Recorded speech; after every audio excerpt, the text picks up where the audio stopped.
Did you really think you can attack Cobra Kai and that there wouldn't be any consequences? Join us, Robbie. Forget Miyagi-Do. Join Cobra Kai, and together we can rule the dojos of the valley. Together.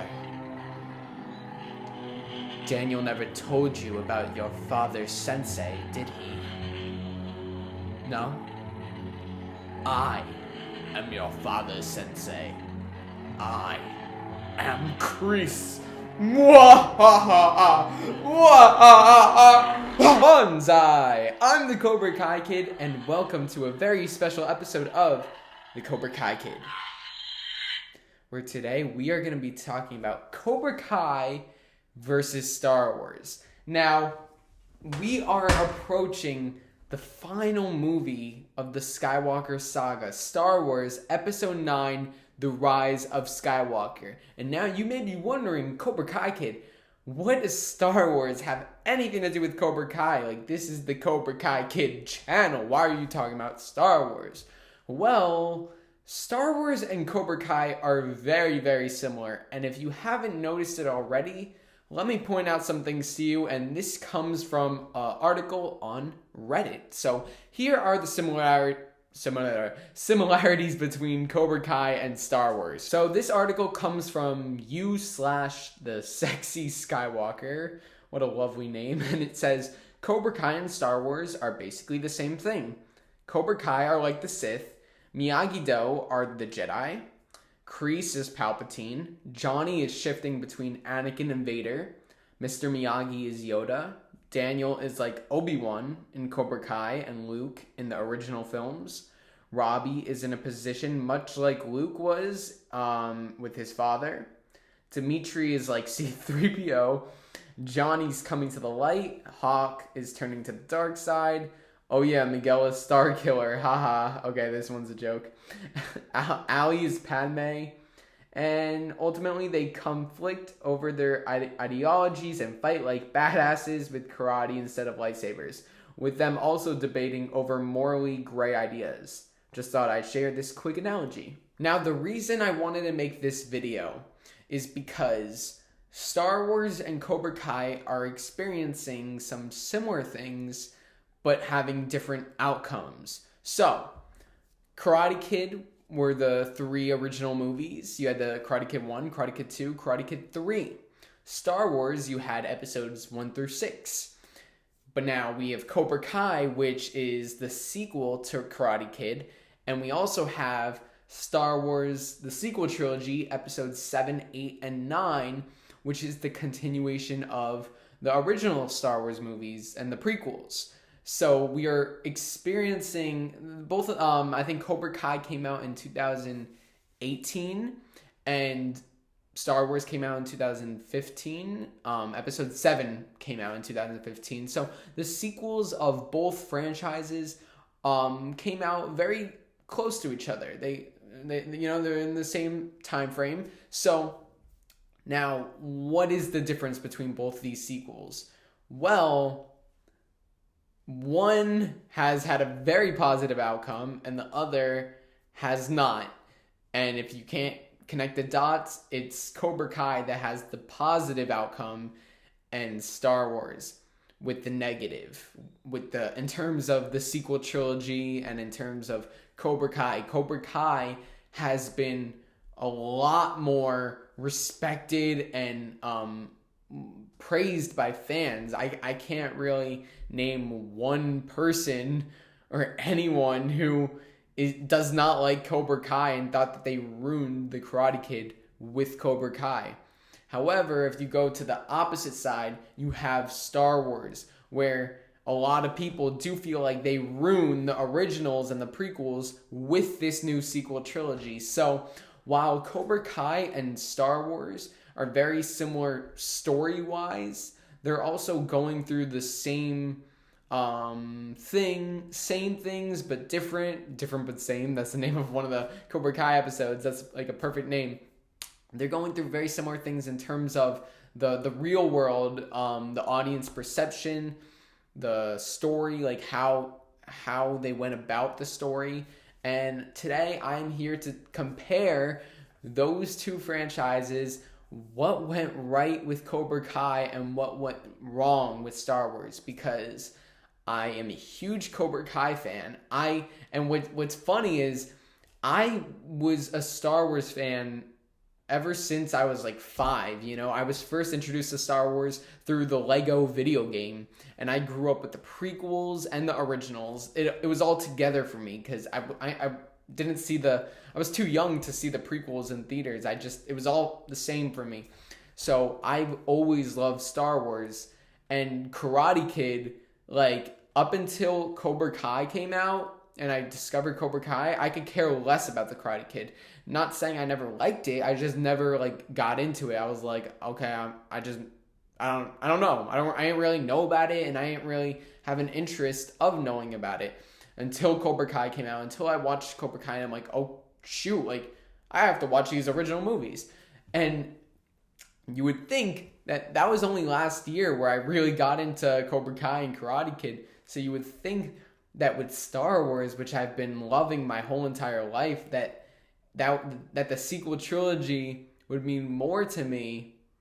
It doesn't, because they messed it up for Star Wars fans. And it's insane how they, with Cobra Kai, how they were able to give people who didn't even watch the originals nostalgia. Like I feel nostalgia over Cobra Kai when I see like Johnny and Daniel together, and Kreese and Daniel, even though I didn't even grow up with those movies. So it's like crazy how they're able to do that. Now we are going to be talking a lot about the characters and the story, what went right in Cobra Kai and what went wrong in Star Wars. But let's first talk about the characters. So as soon as they began this Cobra Kai series, the excitement came about seeing Johnny and Daniel back together as grown-ups, because you haven't seen these guys in 34 years from Karate Kid. You haven't seen them in 34 years, so it's like you want to see them back on the screen. You want to know what they're doing, like especially if you're making a sequel, You're making the sequel, it's like, okay, like if you're making the sequel, we want to know what they're up to, what are they doing? And literally the whole first episode of Cobra Kai showed what Johnny was doing in those 34 years, which was nothing. He was a lowlife. And then at the end of the first, we saw Daniel had the car dealership, and then we explored more Daniel's life in the second episode. So we knew what Daniel was doing in that whole 34-year time period. But the episodes really focused on Johnny and Daniel. It wasn't until really the second episode we were introduced to the younger generation, Miguel, Sam, and Robbie.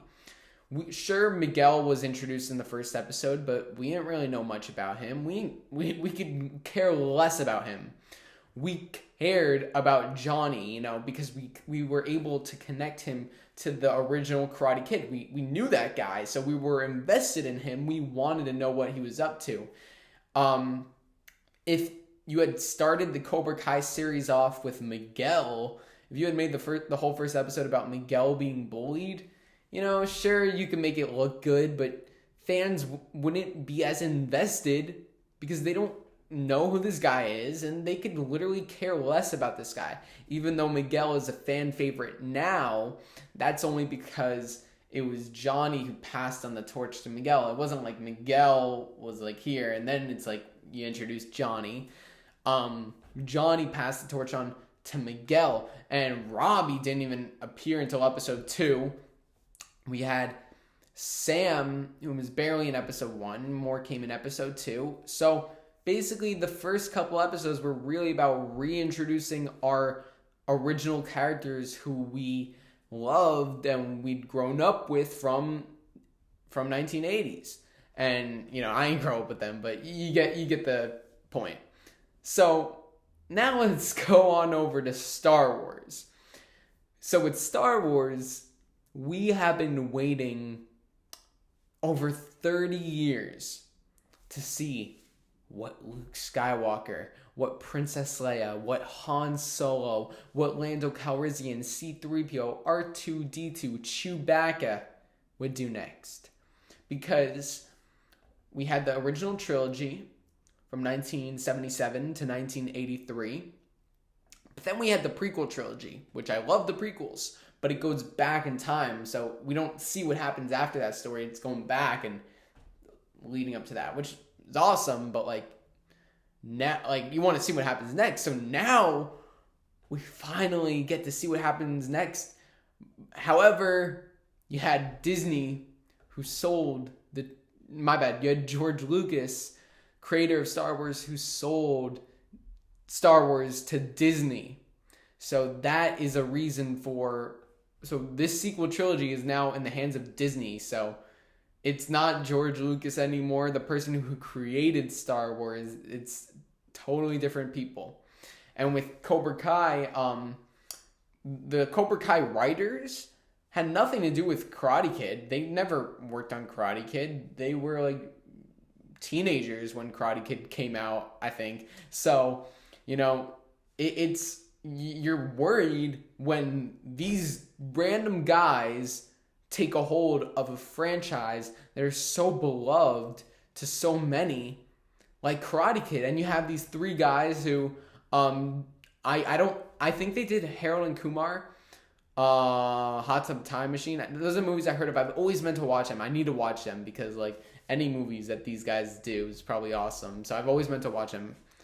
I wonder if it's on Netflix or something. Let me know if you guys know where I could watch those movies. But the point is, you have these guys who had nothing to do with the original movies working on the Cobra Kai sequel, and it's like I wasn't like looking forward to Cobra Kai before it came out. I didn't know about it until it came out. But like, I'm sure if I was a fan of Karate Kid, I would have been like, oh my god, like, who are these guys? Like they have no experience with Karate Kid. Like, are they even fans? Like, they better be fans, or else they're taking this beloved franchise and like ruining it. They could ruin it. But that wasn't the case. They were fans, and I've watched so many interviews of that. I'm not saying that's what I thought, by the way. That's never what I thought. I'm talking about if I was a fan of the Karate Kid before Cobra Kai came out, if I grew up with the originals, which I didn't. But I would have been nervous. But you have these creators, Josh Heald, John Hurwitz, Hayden Schlossberg, who I've watched a bunch of interviews of them, probably like every single interview of them. And they, with 100% sincerity, they said that they watched The Karate Kid over 100 times. Which I wouldn't be surprised if they watched it more. They watched like Karate Kid 1, 2, and 3 over 100 times, separate, individually, each. Which is absolutely insane, because it's not like they're like, oh, we've seen Karate Kid like 1,000,000 times. That's exaggerating. They said, oh, we've watched Karate Kid 100 times. I'm like, 100 times? Like, I've never even watched like anything 100 times. Like, I've never done anything 100 times. So like, for them to watch Karate Kid 100 times is like insane.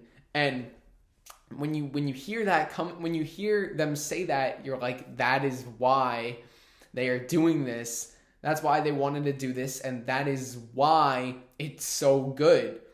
And also keep in mind that it wasn't like a company just came up to them and said, hey, we want to do a Cobra Kai sequel.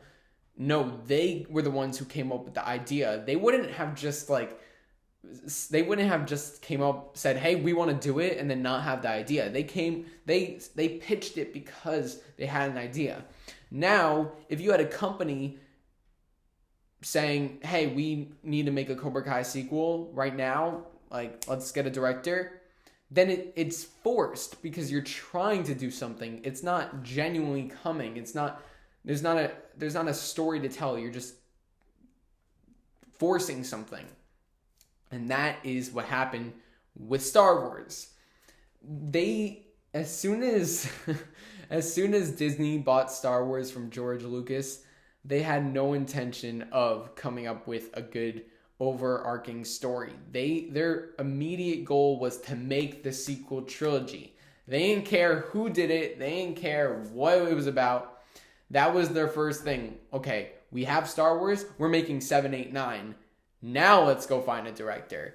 And they go get J.J. Abrams, which I was so happy with. Keep in mind, though, I was only like 2015, 2006.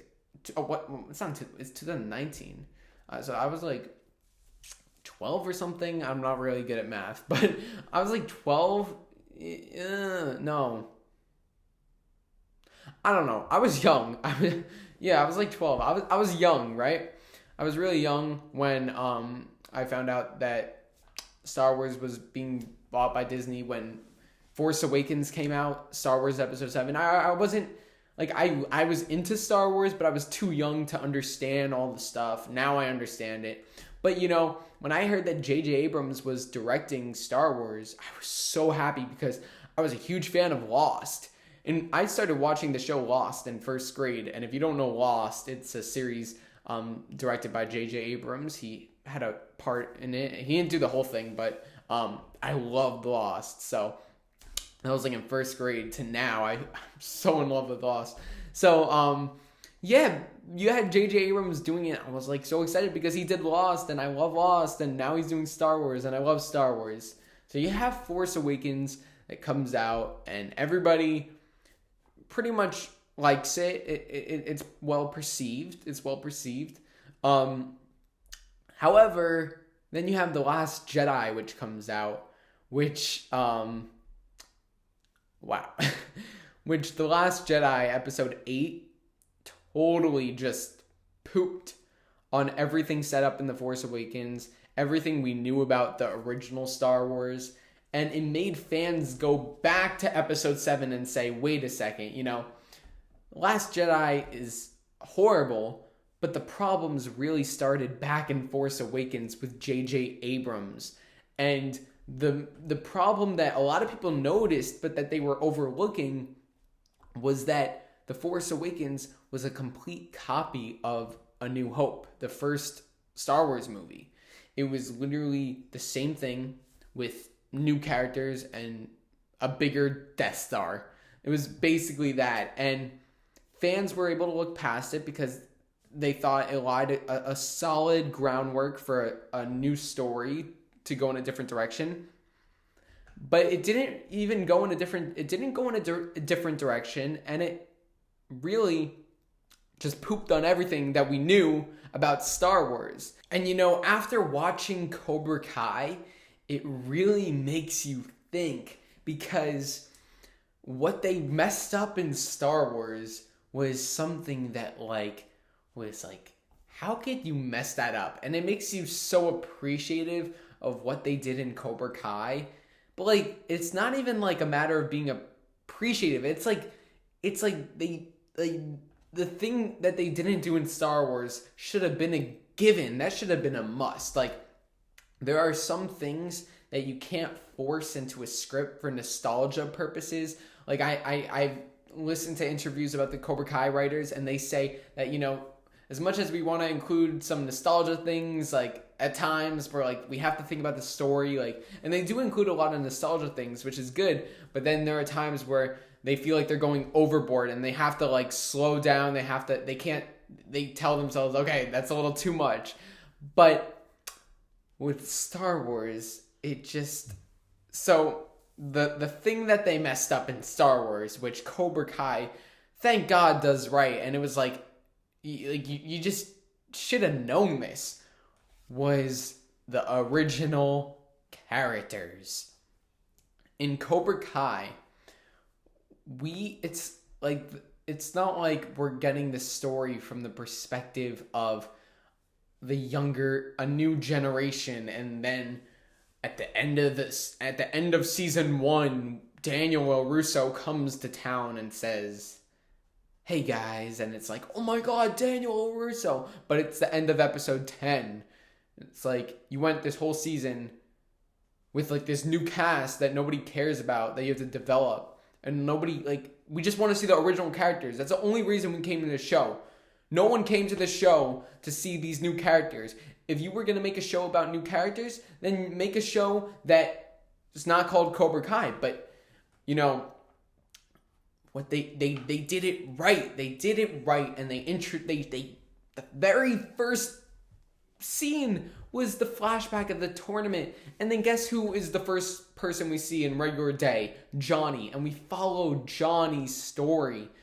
And because we care about Johnny, we care and we are invested. If you are a Karate Kid fan, you are automatically intrigued because you were seeing someone you know. This is the person who you have been saying, like, as soon as that Cobra Kai trailer comes out and, you know, you're like, I want to see what Johnny's doing now. I want to see what Daniel's doing. And that's the whole first episode. It's showing you what they're doing. But guess what it's also doing? It's introducing a younger cast, a new generation, because Daniel and Johnny can't do it all. But don't worry. This new generation isn't beating the hell out of Daniel and Johnny and kicking their butts, knocking them to the ground, saying, step aside, we're the heroes of this story. And it's not like Johnny and Daniel get pushed aside and they have no character development. They appear every couple episodes. They're just little cameos. That is not the case.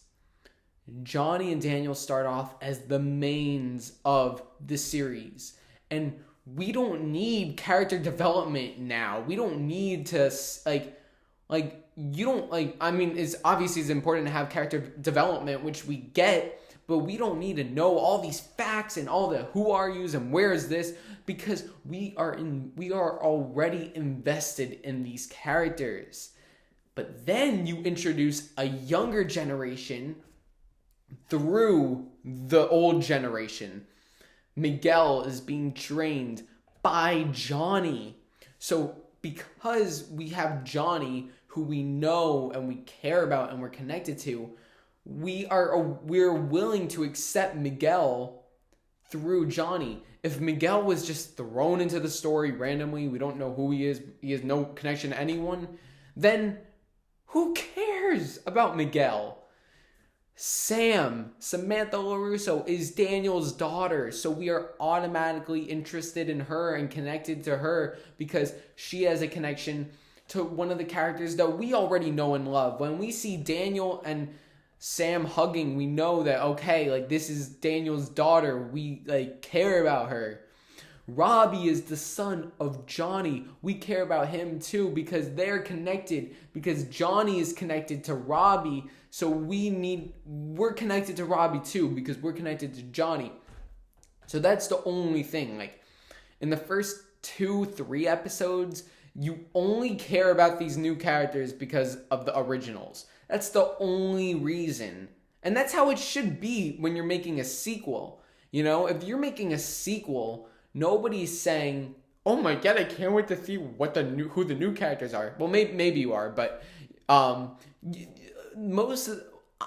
care about the whole concept, but you have a lot of fans who will be like, no, I only care about Johnny and Daniel. And rightfully so, because you don't know who these new characters are. You don't care about them yet.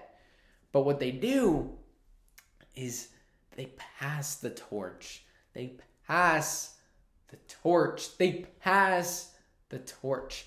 And it's not like, you know, Johnny just gives the torch to Miguel and then dies or just leaves. Like, Johnny teaches Miguel, but then we're still seeing Johnny go through his development. You know, even after Miguel learns, you know, we're still seeing develop. It's like with Star Wars, we did not see an original character until like 45 minutes into the movie. 45 minutes, an hour into the movie, which was Han Solo and Chewbacca. Which, you know, when you have Star Wars, a big franchise like Star Wars, because let's be honest here, Star Wars is a way bigger franchise than Karate Kid, Cobra Kai, because Star Wars has been existent longer. It's a worldwide phenomenon, probably one of the biggest franchises ever. Star Wars has comics, books, video games. Like, Karate Kid isn't that big in terms of that. So Star Wars is a lot bigger. So, no matter what you do with Star Wars, you're going to make money. You're going to have people watching it because it's just that big. So, however, Disney didn't think of the fans. They did not think of the fans when they were making this trilogy because they hired filmmakers who, I'm not trying to say that the filmmakers weren't fans, but they really weren't enough. They weren't that big fans. The Cobra Kai writers came to YouTube with their ideas. They've watched the whole thing 100 times. They are the biggest fans in the universe, and they are writing this series. Those are the guys who you want writing this series. Like, no one else on this planet could ever write a Cobra Kai series because they are not as big of fans as these writers are. And when you have someone who is writing a sequel to a film that they care about, it's going to be great because you know that they cared and that they put effort. And even if it's bad, you still could see that they cared and that they tried and they put effort, which Cobra Kai isn't bad. But with Star Wars, Disney's agenda was not to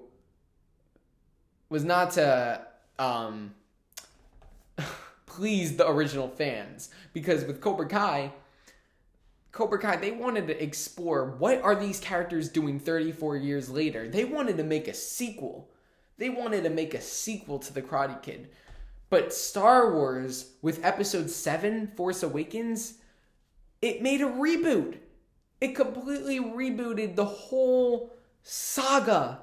So, basically, Episode 7, so Episode 6, Return of the Jedi, ended with Luke becoming a Jedi, Yoda telling him to pass on what he has learned, and it was a happy ending. The Empire got destroyed, and we were led to believe that Luke was going to rebuild the Jedi Order, and that there would be peace and stuff. But then Episode 7 starts, and it's 30 years later. All of a sudden, there's a new empire, but it's called the First Order. There's a resistance, which is basically the Republic. It's like the same thing all over again. And then it's like, okay, where's Luke? The very first line of the opening crawl, Luke Skywalker has disappeared. Then where's Han? We don't see Han until an hour into the movie. And guess what, guys? He went back to his smuggling ways, him and Chewie. Who cares that they had an arc from episode 4 through 6 where they became heroes? Han started off as a smuggler in 4, became a hero in 6. But now he's just a smuggler again, which, there's no problem in changing characters, but you have to show that on screen. Huh? If oh my god, it's like, what if Daniel was like a goth, evil murderer? It's like, it makes no sense. Or even if he were to become a goth murderer, evil person, we need to see it. It would make sense if we saw it, but you can't just say that happened. What Cobra Kai does so well is that they don't it's the 34-year time period, but they don't start the story in it's not like Cobra Kai starts with Johnny and Daniel each with dojos and Daniel is evil and Johnny's the good guy, because it would make no sense. It's like, where are you getting this from? We never saw this. You can't just throw this random story upon us that it's because if you're watching Karate Kid, the end of Karate Kid 1 or 3, you would never believe that it would end up there, and it doesn't feel like a sequel. It feels like all this stuff is happening in the middle of the movie. No, all this stuff is happening off screen that we didn't see, that we need to see. And with Star Wars, that's exactly what they do. They made everything go wrong in the off screen, and basically it's the original trilogy all over again. In the prequels, we saw the rise of the Jedi, and then we saw the fall of the Jedi. Then in the originals, there was no Jedi, but then Luke was able to defeat the Emperor, redeem Vader, so now he's going to rebuild the Jedi. And guess what? Off screen, not on screen, off screen, everything goes wrong again. And now we have episode 4 all over again. It's like, if you were going to make things go wrong, do that in episode 7. Don't do that off screen, because how are we supposed to connect 6 and 7 as a continuing story? 7 feels like a reboot, because you're basically telling us that everything from episode 6, that happy ending, doesn't matter. Like, it doesn't matter, and like, and now they're leaving out all these details of how the First Order rose, how the Resistance rose, who is Snoke, who's Kylo Ren. There's all these things, like, how did everything go so wrong? Like, where's Luke? Why did he just give up? It's like, you can't do that all off screen. And what Cobra Kai does so well is you could watch the Karate Kid movies and then watch episode 1 of Cobra Kai. And, sure, things have changed because it's 34 years, but it's not, like, so crazy where, like, it's like, wait, that makes no sense. Like, did that all happen off screen? No, it's a continuing story. All the development, all the things that happen on screen in Cobra Kai. They don't just say, oh, it happened off screen. Even, like, the training, Miguel's training, like, it's not just, like, it's not like he trains, because, like, if this were a movie, right, you wouldn't have really time. Like, you would just, like, have him train and then win. But in the series, it allows him to train, because he was training in episodes 2 to 3. And then in 3, I absolutely love this. Like, in episode 3 of Cobra Kai, season 1, this was, like, one of my favorite moments. Because, like, not my favorite moments, but, like, I really, like, just respected the writing, and I just thought it was brilliant. In episode 3, Miguel was fighting. It was the Halloween dance, right? He was with the bullies in the bathroom, and they were, like, making fun of him, and he was, like, kind of, like, turning his head, closing his eyes, thinking about when when Johnny was teaching him how to kick those boards. And it's like, oh shoot, like, he's gonna use what he's learned to beat these guys up. But when he kicks them, he's like, oh shoot, and then he totally gets beat up. So, like, you think, like, he did enough training, but he really didn't. And then, like, he has to train even more, and then he finally gets to where he needs to be. So I just thought that was very good character development, very good story. But then you have Rey, who never trained, is able to do Jedi mind tricks, able to defeat Kylo Ren, and could lift 1,000 boulders in 2 days without ever learning anything. Because she never learned how to use the Force. Luke told her some stuff, but, like, he didn't really teach her. He gave her, like, 2 lessons, and, like, those lessons were, like, absolute garbage. And by the end of it, she's, like, a Jedi Master. And now we're going into the final movie where she's only going to be more powerful. And it's like, they're going to start the movie off with her training, and it's like, why does she have to train? She's already so powerful.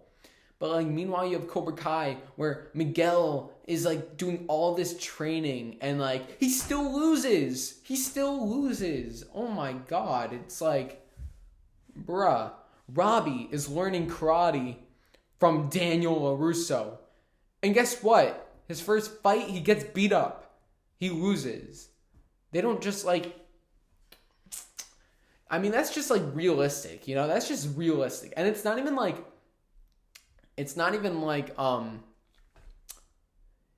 Star Wars, like, it's a completely different story. Because if you're in a fight with someone, there's different factors that could play into it. But with Star Wars, there's just no possible way that someone who never picked up a lightsaber ever could defeat someone who's been training for like years under Supreme Leader Snoke, who's this big, powerful guy, and Luke Skywalker. Like, what? So that absolutely astonishes me. And that's what the Cobra Kai writers do right, is that they develop the characters. Like, Luke did not, like, win until episode 6. You know, he was able to blow up the Death Star using the Force, but that was like he knew how to fly. He knew how to fly, right? He knew how to fly. And, you know, he had the Force inside him. He was like meditating, and, you know, he blew up the thing, right? But, like, he never learned how to use the lightsaber. He didn't have enough time. And he goes to face Vader, gets his arm cut off. You know, gets his arm cut off. And then in episode 6 of Star Wars, he defeats, he gets the best of Vader. You know, he gets the best of Vader because he's training. And, you know, it just goes to show that you could do, even though Cobra Kai has 10 episodes and you could develop characters in such a long show or season, with Star Wars, with the original trilogy, you were able to develop Luke. Like, nobody complained about him beating Vader in episode 6 because he lost to him in episode 5, and there was off-screen development because in the sequels, there was no gap between Force Awakens and The Last Jedi, so it was basically 2 days. So that's another very strong issue I have. But, like, the biggest thing is the characters. It's like thank God these, like, well, I mean, it's like it really shouldn't be that big of a deal for Johnny and Daniel to be the main characters of Cobra Kai. Like, obviously they're going to be the main characters of Cobra Kai. You're making a sequel to their movie. But with Star Wars, they are just so, like, how could they even, like, Luke Skywalker was not even in the 7th movie. He came in the last 10 seconds. Princess Leia was in for like 15 seconds. Then Luke in The Last Jedi was a completely different character because they just I don't know. They just made him a different character. And if you had showed us, like, they made him all grumpy and stuff, which we never saw Luke as. And, like, if you had shown us him becoming grumpy, maybe in episode 7, you could show the fall of the First Order, the rise of the First Order, and why Luke became an old hermit. So in 8, you can make him an old hermit, but don't just tell us, oh, he's an old hermit. Like, no, because how are we supposed to connect those characters? Like, if they had made Johnny this, like, or let's say Daniel. If they had made Daniel this murderous, evil goth guy, we would not connect that Daniel LaRusso to the Daniel LaRusso from Karate Kid. It would be 2 completely different characters. But they continued the story. It's like, you know, from the end of season 1 with Daniel and Johnny to the end of, from the beginning of season 1 with Daniel and Johnny to the end of season 2 with Daniel and Johnny, we see character changes, but, like, that's happening on screen. They don't do major character changes in that 34-year time period. That's what they did with Star Wars, which is, like, how do you mess that up? And now you have the final Star Wars movie coming out, and you don't have any main characters except for Lando. You have Leia, but you're using unused footage, you know. But, like, all you have is Lando, and you just brought back Lando because you killed everyone else, and it's like, oh yeah, we need people to come watch our movie. So, like, and another very big thing is planning. Cobra Kai, like, these writers are geniuses, and, like, they planned the whole thing, and they're still planning. Like, when they had that first pitch about the show, they knew how it would start, where the characters would go, and even if it wasn't, like, a exact thing, they knew where they would end up. You know, they 1,000,000% know how the show is going to end. They said it in multiple interviews. I'm not saying they have episodes 1 through 10 of the final season scripted, no, but they know where the show is going to go. And yeah, and it's the same writers, you know? It's the same writers. So if they have an idea, they have an idea. But with Star Wars, don't ask me why they did this. I don't know. It makes absolutely no sense, considering this is a $4 billion, not million, $billion franchise, which is like probably the biggest franchise like ever, maybe like Marvel, but then there's like Star Wars, which is huge. And what they do is they make one movie at a time. That's right. They know they're making a sequel trilogy. They're making a trilogy continuing episodes 1 through 6. They know that they are going to be finishing the whole story. It's not like they're going back and making episodes -2, -1, and 0. They're making episodes 7, 8, 9. They are continuing and then ending the saga. However, they made Force Awakens, right? And J.J. Abrams had a outline for the whole trilogy. But guess what, guys? Rian Johnson was directing episode 8, The Last Jedi.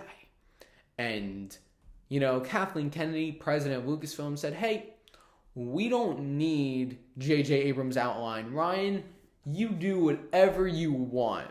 So Rian did whatever he wanted. And, you know, like most people, when continuing a story, would try to please the fans, would try to continue the story.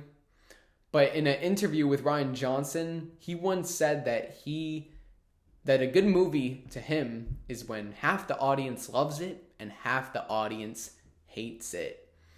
So you can only imagine what happened with The Last Jedi. It completely failed. Like, not money-wise, because money-wise, Star Wars is going to do great, except for Solo. But The Last Jedi, fans didn't like it because it did not continue The Force Awakens. And it was just like a totally different thing that, like, it killed Supreme Leader Snoke, who was set up to be the main bad guy. So now it's like, who's the main bad guy? Is it Kylo Ren? He's a conflicted kid. Like, it just like, and then the story didn't end off in a cliffhanger. It didn't end off in any dramatic whatever. So like, it was like, it felt like a conclusion, and we just don't really care because it's like the same thing as the original trilogy. It's basically setting up another Resistance versus Empire thing, or First Order, whatever. I don't know. But now we have the final Star Wars movie, in which they didn't have a plan for. They didn't know how they were going to end this movie. And since Snoke died in episode 8, now they brought back J.J. Abrams to do 9, and they don't have a villain, and they never had a plan for who the villain would be in the final movie, so they just decided to bring the Emperor back all of a sudden. Literally in the past year or two, it was just like, okay, let's bring the Emperor back. We have to make a movie. We need a villain. We need Kylo Ren to be redeemed. So the Emperor is now the main villain of episode 9 when he wasn't the plan. He was never part of the plan. Now with the Cobra Kai writers, they knew that John Kreese would come in at the end of episode 10. They knew that he would set up season 2. It's not just like, it's not like imagine like imagine if like Johnny just like, they just killed off Johnny, and then we're like, oh shoot, we need a villain, let's bring in Kreese. Like, what? I know that makes no sense, but that's my point. It just doesn't make sense.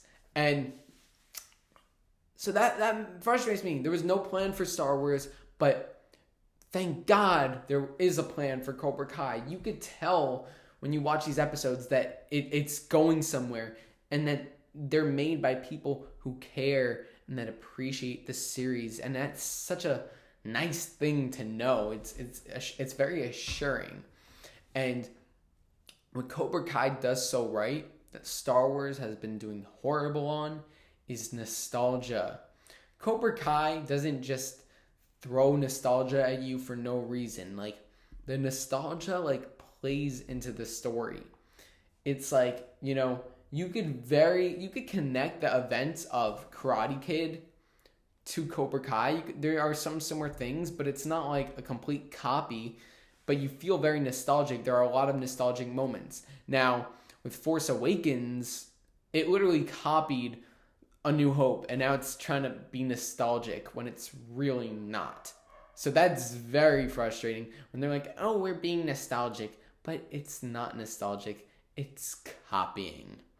So, I mean, there are a lot of things. Like, I'm just so glad that we have Cobra Kai, because Cobra Kai is just such a great show. It's the perfect example of a continuation, and a continuation done right. These people, the writers, care about the story. The actors care about the story. All the actors are invested in the stories. Like, you watch these actors in interviews and they care just as much. They're always pitching stuff to the writers, like, because they care. The actors for the new Star Wars movies don't care at all, because they're all looking forward to being done. They all have trashed The Last Jedi in interviews, and it's like, when in Cobra Kai you have season 1 where, like, you know, in the beginning you're focusing on Johnny and Daniel, but then you're introducing the new generation. In the Star Wars sequel trilogy, it's been the new generation story the whole time. There has been no passing of the torch from Luke to Rey or Han to Finn. There was none of that. Like, they just introduced us with the new characters, and the old characters were cameos. And Cobra Kai actually has given us a scene with Kreese, Johnny, and Daniel, and multiple scenes of Daniel and Johnny, which is what we've wanted, which is what we've expected, which is what we needed. But Star Wars did not give us a single scene with Luke, Han, and Leia. And Luke never got a scene with Han Solo. Instead, they killed Han Solo. So we were looking forward for 40 years to see our 3 heroes together again, and they didn't show us. That's like saying in Cobra Kai, if Daniel and Johnny never interacted, if they just if Daniel just died, it's like, why are you gonna kill off Daniel? You never even showed us Daniel and Johnny together. Or like if Kreese never interacted with Daniel or Johnny, it's like, what? It doesn't make sense. So Cobra Kai, thank God, does so much stuff right. You know, Star Wars has really just, and it's very apparent, because it's not just like an opinion. It's not just an opinion. It's on the screen. It's factual. It's like Luke, Leia, and Han never had a scene together. That's an issue. You're bringing, you admitted that you had no plan for the whole trilogy. That's like if the Cobra Kai writers just had an idea for episode 1, and then they just went from there. They just did whatever. It would be bad. The series would be horrible by now. It wouldn't make it past the first season. But they did have a plan, because they have common sense, you know?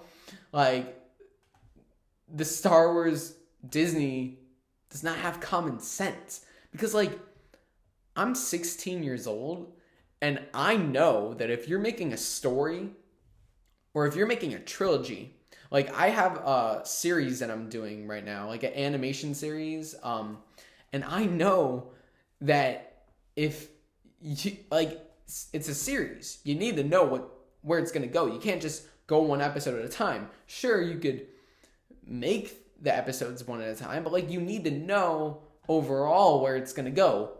And Disney Star Wars had no idea where it's going to go. And now they're bringing back the Emperor all of a sudden. Like, this is like their last attempt. And you could search it up. It's true. Like, The Emperor was never supposed to come back. In 7, never part of the plan. 8 was never part of the plan. So as soon as they finished 8, they had to make 9. They just brought him back. And, you know, it's obvious they're just going to kill him off again. So I'm trying to be excited for episode 9, The Rise of Skywalker. As you can tell, though, I have a lot of issues with what they're doing. But at the same time, I'm hoping to go in and enjoy the movie. I'm just not going to go in with expectations. The only expectation I have is Anakin. If Anakin is not in this movie, it's a dumpster fire. And I know a lot of people say, why are you using that term? But, like, that's my only thing. If Anakin Skywalker is not in this movie, it's going to be horrible. Because if you watch Star Wars, you know that it's the Skywalker saga. It's the story of Anakin. It's his story. It's about the chosen one. The rise, the fall, and then the rise. The rise, the fall, and then the redemption of Anakin Skywalker. So if you're bringing back the Emperor, who it was Anakin's prophecy to defeat him, to bring balance to the Force, and now you're just bringing him back, it negates what Anakin did in episode 6. You're going to watch episode 6 and be like, okay, well, that didn't do anything. He's not the chosen one. So the only way to fix that is to bring Anakin back, which I don't know if they're going to do. I really hope I'm surprised. And December 20th is my birthday, so hopefully they give me a birthday present and bring back Anakin in the final movie. But yeah, I mean, Star Wars and Cobra Kai, there's a lot of similarities in terms of story-wise, in terms of the whole sequels. But in terms of which one's better, I'd have to say Star Wars is. I mean, no, I'm just gonna. I meant Cobra Kai. I'd say Cobra Kai is doing a little better in terms of continuing the story and sequels. You know, if George Lucas was making these Star Wars movies, it would be a different situation. But you have Disney, who really only cares about money. So, but I'm really hoping to enjoy episode 9. I hope I'm surprised. I want to be wrong. I want to be so wrong. All of the points I've made are really not opinions. I mean, sure, I made some opinions, but most of it's like just facts about how Star Wars just messed up some things for hardcore fans like me. But I'm really hoping that episode 9 fixes things, and yeah. So I'm glad I made this video because I love Star Wars and I love Cobra Kai, and there are a lot of similarities, and I've always wanted to do a video comparing the two, and you know, it's a perfect time before Rise of Skywalker, and I'll definitely do another one of these again. But thank you guys so much for watching, and remember, the Force will be with you. Oh wait, no, I'm just kidding. Cobra Kai never dies.